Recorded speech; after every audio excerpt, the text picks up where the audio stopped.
Hello and welcome to Hymns recording of IM Iwe Oremimo. Today it's me again, Toby Balomo on the organ, and I have the very talented Kenny with us.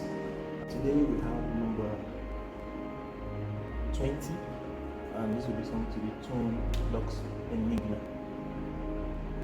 English, that's what it is.